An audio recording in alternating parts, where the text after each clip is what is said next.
I was 23 when I met Laura. She was the kind of woman who could walk into a room and shift the air around her. Charismatic, sharp, the type who made you feel lucky just to be in her orbit. At that time, I was just starting out fresh out of college, struggling to find my place in the world. My job barely paid enough to cover rent, but I was optimistic, hungry for success. Laura, on the other hand, already had this aura of stability. She was a couple of years older, worked in marketing, and always seemed to know exactly what to say and do to make things go her way. I fell for her fast, hard. Within a year, we were married. By the time I was 26, we had a son, Caleb, and I thought I had everything a man could ever want. A beautiful wife, a child who looked up at me with big brown eyes full of trust, and a home that, while modest, felt like the beginning of something real. For years, I was the kind of dad people write about in Father's Day cards. I changed diapers, stayed up late rocking Caleb to sleep, made silly faces to make him laugh. When he got older, I taught him how to ride a bike, how to tie his shoes, how to throw a baseball.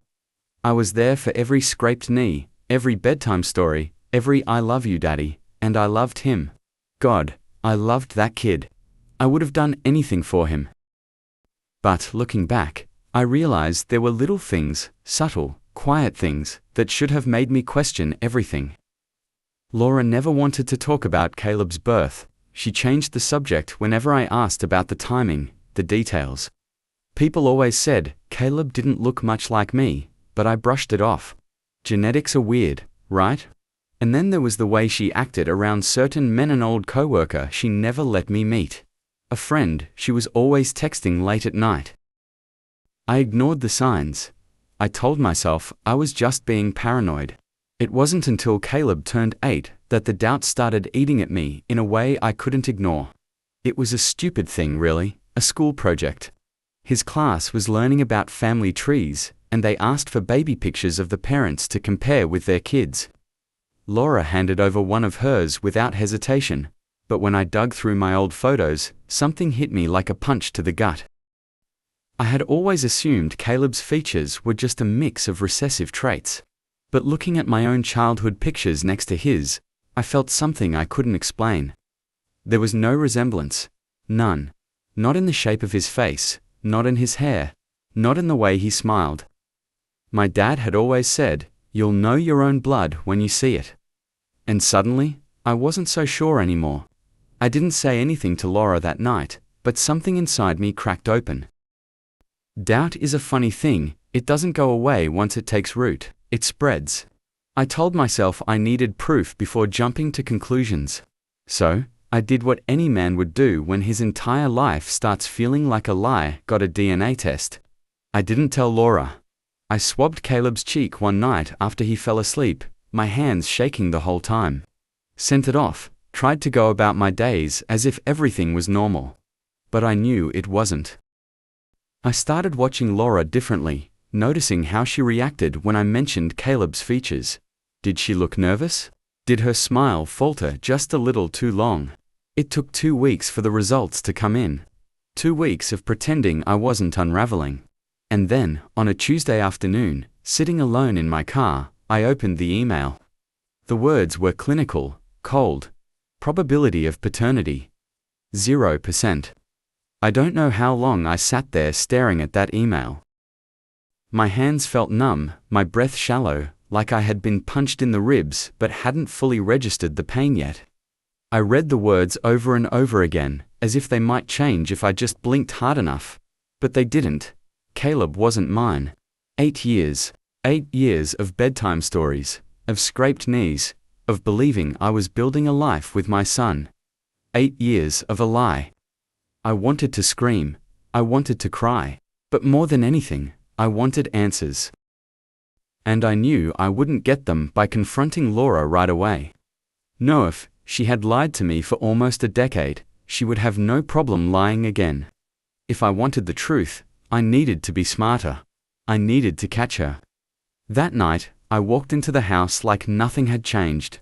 Kissed Caleb on the forehead, asked about his homework, pretended like my world hadn't just been ripped apart. But while I was putting on my best performance, I was already making a plan. I needed proof, real, undeniable proof of what she had done. I started with her phone. Laura was protective of it, but I had been with her long enough to know her habits.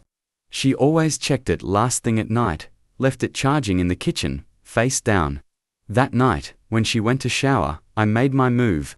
My heart was pounding so hard I could feel it in my throat, but my hands were steady. I unlocked her phone. I knew the passcode. Of course, I did, and went straight to her messages.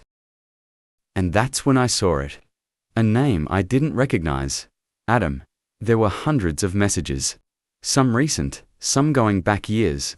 My fingers felt stiff as I scrolled, each word burning into me like a slow, deliberate cut. I miss you. He still doesn't suspect anything. Caleb looks more like you every day. My stomach turned. I gripped the edge of the counter to steady myself. It wasn't just an affair, this had been going on since before Caleb was born. Adam wasn't some fling. He was Caleb's real father. And Laura had been laughing behind my back, lying to my face, letting me believe I was raising my own son while she shared secret messages with the man who actually was.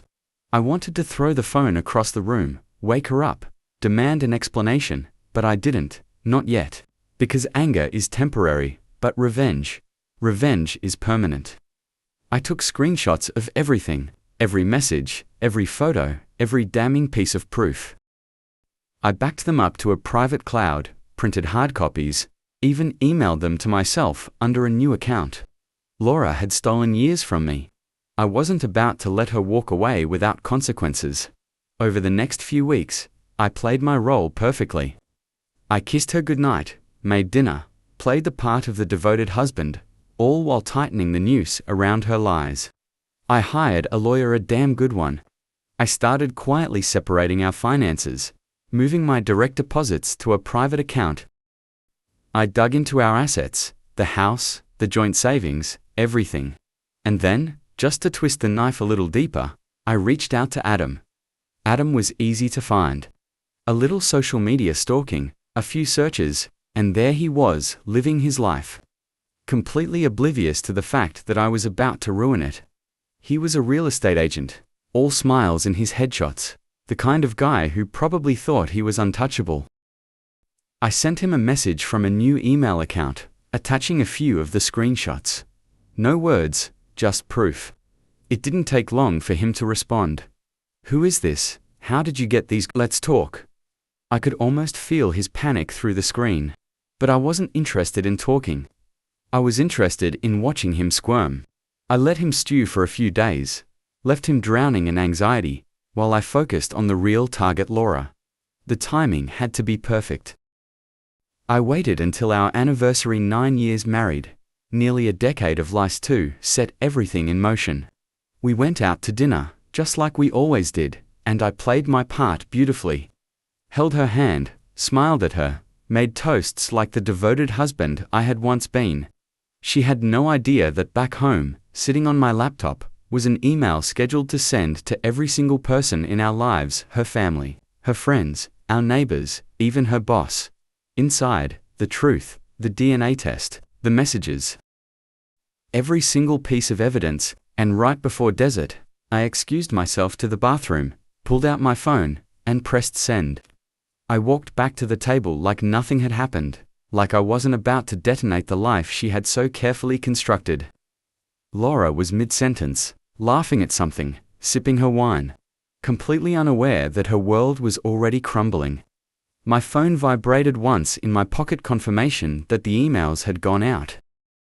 And then, like clockwork, hers buzzed on the table, and again, and again. I watched the color drain from her face as she unlocked her phone, eyes scanning the screen, fingers trembling. At first, she looked confused, then horrified, then pure, naked panic. She turned to me, mouth opening, closing, struggling for words, but I just sat back, took a slow sip of my drink, and smiled. And then the real fun began. Her phone started ringing, first her sister, then her best friend. She silenced the calls, hands shaking so badly she could barely hold the device. I leaned in, my voice low, calm. "How does it feel, Laura?" She blinked at me, eyes wide. "What are you talking about?" she whispered, her voice already breaking. I let out a small laugh, shaking my head. To have everything ripped away from you in an instant. To realize you've lost before you even knew the game was being played. I stood up, tossing a few bills on the table. "Dinner's on me, sweetheart. Consider it a parting gift." Then, I walked out, leaving her sitting there, staring at the wreckage of her own lies. By the time I got home, the fallout had already begun. My inbox was flooded some messages from people who had just learned the truth. Others from Laura herself, desperate and floundering. "Please, we need to talk. You didn't have to do this. Caleb still needs you." That one almost got me. Almost. But the thing was, I had already thought about Caleb. I had spent sleepless nights wrestling with the guilt, the confusion, the love I still felt for a boy who biologically wasn't mine. And then I realized he was innocent. He didn't deserve to be caught in the wreckage of his mother's betrayal. So, I made a decision. I would fight for custody. Maybe not full custody, but enough to make sure he didn't grow up thinking lies were love. My lawyer had already prepped everything. I had proof that Laura had deceived me for years. Proof that she had deliberately defrauded me into supporting a child under false pretenses. In the eyes of the law, that meant leverage. A lot of leverage. And Adam, well, he had his own problems. Turns out, his wife didn't know about Laura either. Yahi was married. I made sure she got a copy of those messages too. By the time I checked back on his social media, his accounts were wiped clean, his name scrubbed from his company's website. Looks like his wife wasn't the forgiving type. Good for her. As for Laura, the last time I saw her, she looked hollow, like someone who had spent years playing chess, only to realize too late that she was just another pawn. The divorce was swift and brutal. I walked away with the house, most of our savings, and joint custody of Caleb. She walked away with nothing but her name, and even that was stained. The day the divorce was finalized, I walked out of that courthouse feeling lighter than I had in years. Laura barely looked at me, her face pale, her shoulders hunched forward, like the weight of her own actions had finally settled in. She had spent months trying to manipulate, negotiate, even beg for some kind of reconciliation. But there was no coming back from this. She didn't just betray me, she stole from me. She stole my trust, my time, my right to make a choice about the life I was building, and in return, I took everything that mattered to her. Her reputation ruined, her financial security gone. Adam, the man she risked everything for, nowhere to be found. Turns out, once his life imploded, he didn't have much interest in sticking around for the mess he helped create. And Caleb, he's the only part of my past that I chose to keep. People ask me if it's hard raising a boy who isn't biologically mine, knowing the truth. But the thing is, biology never made me his father. I did. The late nights, the scraped knees, the bedtime stories, that was me, not Adam, not anyone else. And I refused to let Laura's lies take that away from me. So, I fought for him. I made sure the courts saw the truth that I was the only real father he had ever known. And when he's old enough, when he starts asking questions, I'll tell him the truth. But I'll make sure he knows that none of this was his fault. That love isn't about blood, it's about who stays when everything falls apart, and I did.